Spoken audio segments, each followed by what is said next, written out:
Heart में कितने chamber होते हैं? 4 चेंबर। 4 चेंबर होते हैं। कौन कौन से होते हैं? Right atrium, right ventricle, left atrium, right ventricle, left atrium, left ventricle. जो लेफ्ट आर्टरियम होते हैं इसमें हमारे 2 वाल्व आके जुड़ी होती है, जिसको नीचे वाले वाल्व को इंफीरियर वेना कावा, ऊपर वाले वाल्व को सुपेरियर वेना कावा। ये वाली वाल्व भी हमारे किसमें ओपन होती है? इसमें राइट आर्टरियम में ओपन होती है। फिर यहाँ से भी एक वाल्व निकली होती है जो सीधा किससे अटैच रहती है? लंग्स से। ये किससे अटैच होती है? लंग्स से अटैच होती है। ये कहाँ पे ओपन होती है, कहाँ से जुड़ी होती है? ये हमारे राइट वेंट्रिकल से जुड़ी होती है। किससे जुड़ी होती है? राइट वेंट्रिकल से जुड़ी होती है। ये क्या होते हैं? इस वाल्व को किस नाम से जानते हैं? ट्राइकस्पिड वाल्व के नाम से जानते हैं। जो बीच में वाल्व होता है इसको किस नाम से जानते हैं? ट्राइकस्पिड वाल्व के नाम से जानते हैं।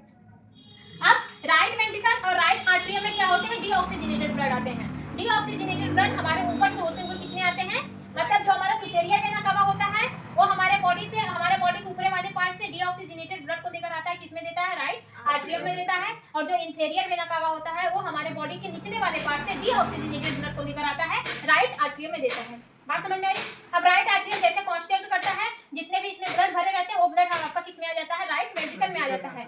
ये जब कांस्टेंट करते हैं तो यहाँ पे जो वाल्व होती है उस वाल्व को ट्राइकस्पिड के नाम से जानते हैं। ये क्या करती है? क्लोज हो जाती है, सॉरी ओपन हो जाती है। कब? जब आपका राइट आर्टरियम कांस्टेंट करता है। लेकिन ये वाल्व क्लोज हो जाती है कब? जब आपका राइट वेंट्रिकल कांस्टेंट करता है। ठीक है, जब ये राइट आर्टरियम कांस्टेंट किया ये वाल्व आपकी क्लोज ओपन हो गई जिसकी वजह से ब्लड हमारे राइट आर्टरियम में आ गए, राइट वेंट्रिकल में आ गए। जब ये कांस्टेंट की तो हमारा ब्लड किसमें चला गया? हमारे पल्मोनरी आर्टरीज से होते हुए हमारे लंग्स में चला गया।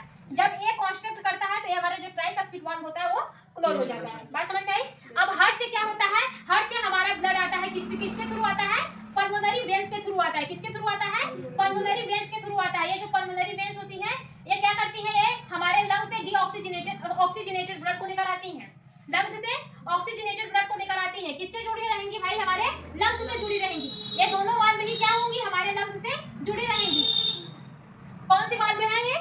पल्मोनरी वेन है। पल्मोनरी वेन लंग्स से डीऑक्सीजनेटेड ब्लड को लाएगी और किसमें देगी? लेफ्ट आर्टरियम में देती है। लेफ्ट आर्टरियम जब कांस्टेंट करता है तो ब्लड हमारा क्या होता है? किसमें आता है? लेफ्ट वेंट्रिकल में आता है। यहाँ पे भी एक वाल्व होती है जिसको डाइकस्पिड के नाम से जानते हैं। डाइकस्पिड वाल्व के नाम से जानते हैं।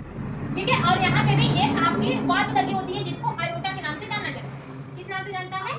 आयोटा के नाम से जाना जाता है। जो हमारे लेफ्ट वेंट्रिकल से वाल्व निकली होती है उसको आयोटा के नाम से जाना जाता है। ये हमारी लेफ्ट वेंट्रिकल में कनेक्ट रहती है। किससे कनेक्ट रहती है? लेफ्ट वेंट्रिकल से कनेक्ट रहती है।